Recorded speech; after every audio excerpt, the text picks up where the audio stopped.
Hi mga shaka! Maglilinis po muna tayo ng kwarto for today's video kasi masyado na pong makalat. At ito na nga si Ateng nagsisimula ng magligpit. Daily routine ko na po talagang maglinis. Charot!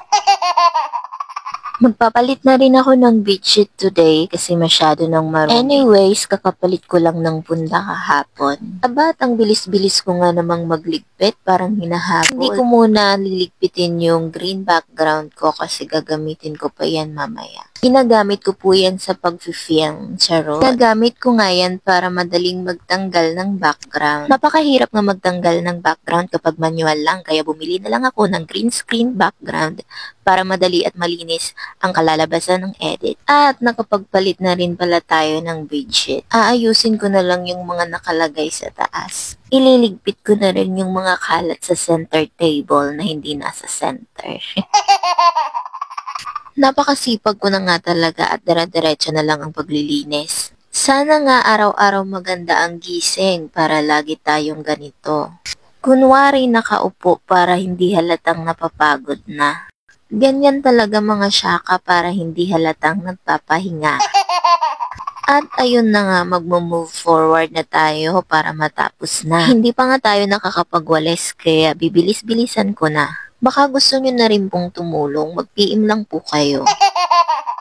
Mukhang bukas pa nga po tayo siguro matatapos dahil sa dami ng ligpitin. Pero okay lang mga kasyaka dahil naka 10 times naman ang energy ko today.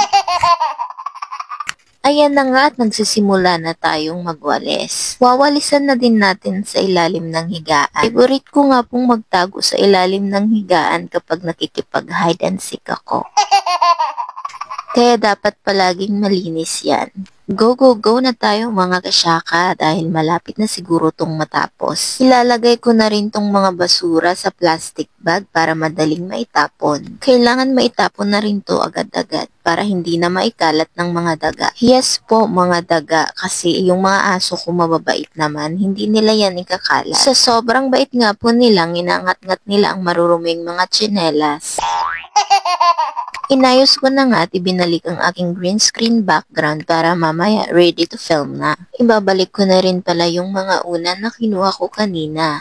At sisimulan ko na rin magtupi ng mga damit. At ilalagay ko sa mga cabinet.